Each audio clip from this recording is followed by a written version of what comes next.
Since you did write a blog post about how to shoot the Northern Lights on the iPhone, let me put you on the spot. Give people a few little tips on maybe for next year, grab your iPhone 15, go to Norway, and get going. What would you suggest to them?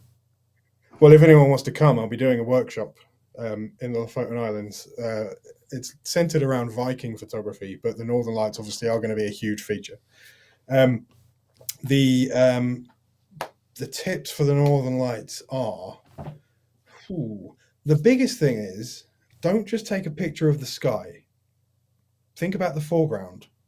Have something that people can relate to. So if you take a picture of just the sky on the Northern Lights, it can be very pretty and very, colorful and very nice, but there's nothing to really relate to.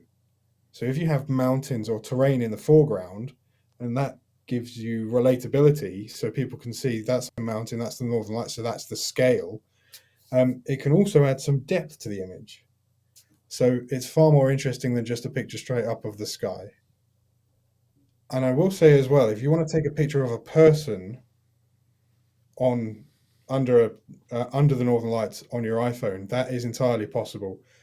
But rather than when you light paint somebody on a mirrorless camera and you give a pop of flash, that won't work on an iPhone. It needs to be a low, constant light source throughout the whole maybe 5, maybe 10, maybe 15 seconds that you're exposing for. But that is entirely possible. So if you want a souvenir of yourself standing under the Northern Lights, an iPhone will do it. Okay. But you would bring a camera with you as well, I would, yeah. right?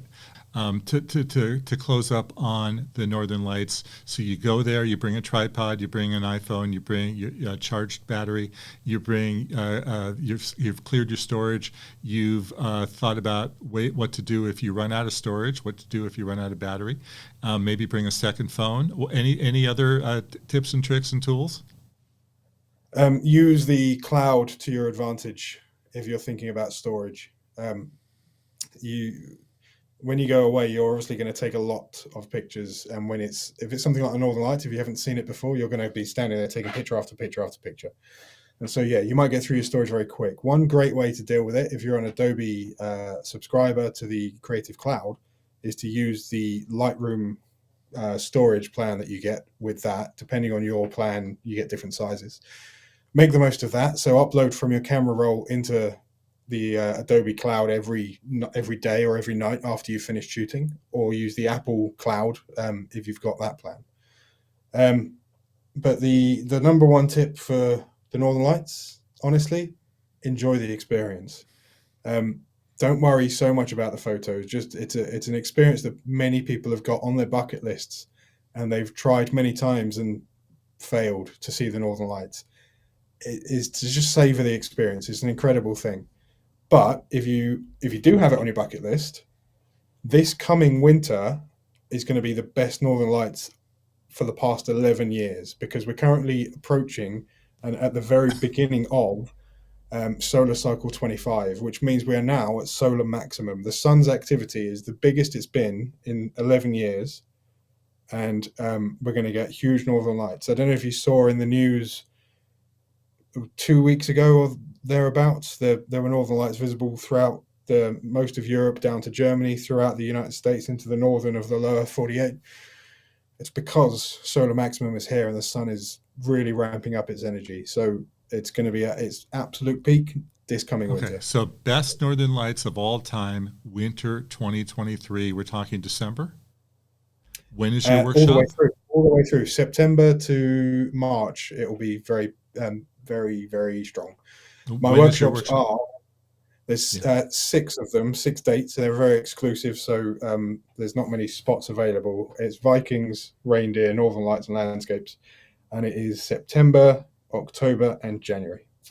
Okay. Two dates in each month. Go to idavewilliams.com for more information and see some of Dave's incredible photos. I have a question. Video. What if you just let the video roll and to catch the Northern Lights? How's that looking? iPhone wise, not very good, not yet. I can't wait for it to be good. Because that's like that would solve so many things, so many problems. I've only recently been able to start filming the Northern Lights. So, and that's with a mirrorless, with a Sony A7S III. So that technology has only just got to the point where we can film at such a high ISO without noise or anything like that. So it's not possible on an iPhone. It's possible on some mirrorless. The go-to is the Sony A7S range, S2 and the S3. But yeah, if imagine you could make a video on your iPhone of the Northern Lights and just pull out frames without any issues, without any noise, that would be perfect. But we're not there yet. But you don't see the Northern Lights moving along. You didn't try to do a time lapse. None of that really worked. Not on the iPhone, not yet. Okay. And when you shot on the A7S III, what kind of shutter speed were you on? The shutter speed was 1/30th to keep Okay. it,